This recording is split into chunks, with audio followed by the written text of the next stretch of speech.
కానీ రమావత్ మధు ఈ శివ అనే వ్యక్తితోటి వెరీ క్లోజ్ ఉన్నాడు అనేది కొంత వినబడుతున్నటువంటి ఒక చర్చ.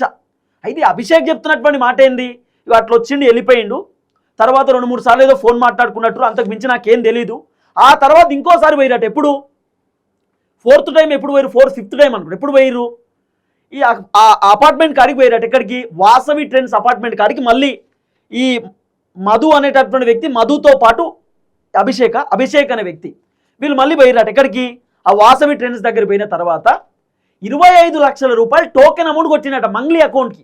ఎవరు, ఈ అభిషేక్ అభిషేక్ కాదు, ఈ రమావత్ మధు అనేటోడు మంగ్లీకి సంబంధించినటువంటి ఫ్లాట్ తీసుకోవడానికి రెడీ అయ్యి నేనే తీసుకుంటా అని చెప్పి 25 లక్షల రూపాయలు టోకెన్ అమౌంట్ అడ్వాన్స్ పైసలు మంగ్లీ అకౌంట్లో కొట్టిండట.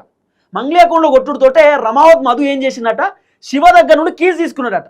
ఇక్కడే ట్విస్ట్ ఉంటుంది. ఇప్పుడు 1,80,00,000 రూపాయల ఫ్లాట్ అట, వాసవి ట్రెండ్స్ అని చెప్పి దాంట్లో 1,80,00,000 రూపాయలు ఉంటుందట ఫ్లాట్. ఆ ఫ్లాట్కి ఈ రమావత్ మధు 25 లక్షల రూపాయల మంగ్లీ అకౌంట్లో కొట్టి తాళం తీసుకుంటే, ఎవరైనా 1,80,00,000 రూపాయల ఫ్లాట్ వర్తున్నటువంటి ఫ్లాటు 25 లక్షల రూపాయల అకౌంట్లో కొట్టుడుతో ఎవరైనా వితౌట్ రిజిస్ట్రేషన్, వితౌట్ పేపరు ఎవరైనా కీస్ ఇస్తారా? కానీ శివ కీస్ ఇచ్చిండట రమావత్ మధుకు.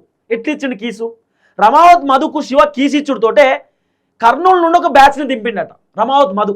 కర్నూలు నుండి ఒక బ్యాచ్, ఆ కర్నూలులో కూడా ఈయన దంద స్టార్ట్ చేసిండు. ఏది, వడ్డీ ఇస్తాం, పైసలు ఇస్తాం అని చెప్పి అక్కడ దంద స్టార్ట్ చేసిండు. ఆ దందాలో ఎవరు ఉంటారు, హేమకాంత్ రెడ్డి అని ఉంటాడు.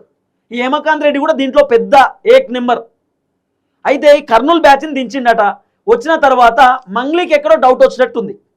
ఒక 1.5 మంత్ తర్వాత, ఎప్పుడు 2025 అక్టోబర్లో 25 లక్షలు మంగ్లీ అకౌంట్లో పడితే, ఆ తర్వాత 1 మంత్ తర్వాత మంగ్లీ 20 లక్షల రూపాయలు మళ్ళీ ఈ మధు అనేటటువంటి వ్యక్తి అకౌంట్లో ట్రాన్స్ఫర్ చేసిందట.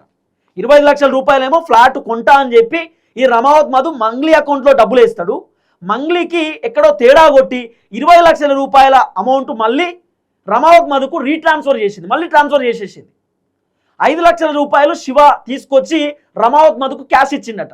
ఇదంతా ప్రత్యేక సాక్షి నేనే అని చెప్పి ఈ అభిషేక్ అనేటటువంటి వ్యక్తి చెప్తున్నాడు. అభిషేక్ నాయక్ చెప్తున్నాడు, నేనే ప్రత్యేక సాక్షి, జరిగింది ఇదే అన్న, నాకు అంతకు మించి ఏం తెలియదు, నేను బాధితున్నే, నన్ను లాగకండి, దీంట్లో నాకు సంబంధం లేదు, నా మీద కూడా ఆరోపణలు చేసి పోలీసులు నన్ను అరెస్ట్ చేసిర్రు, జైల్లో పెట్టిర్రు, నా మీద ఒకటే ఒక కేసు ఉంది, కానీ బాలాజీ నాయక్ పైన 200 కేసులు ఉన్నాయి, రమావత్ మధు పైన 150 కేసులు ఉన్నాయి, ప్రజలు చాలామంది నష్టపోయారు, మోసపోయారు, నేను కూడా మోసపోయినా, నేను కూడా వన్ ఆఫ్ ది విక్టిమ్, అంతే తప్ప నాకేం తెలియదు, నన్ను బినామీ లెక్క చిత్రీకరించి, నన్ను బినామీ లెక్క ఈ మధు అనేటోడు నన్ను ఇబ్బంది పెట్టిండని చెప్పి ఆయన బాధితుల లెక్క మాట్లాడుతున్నాడు.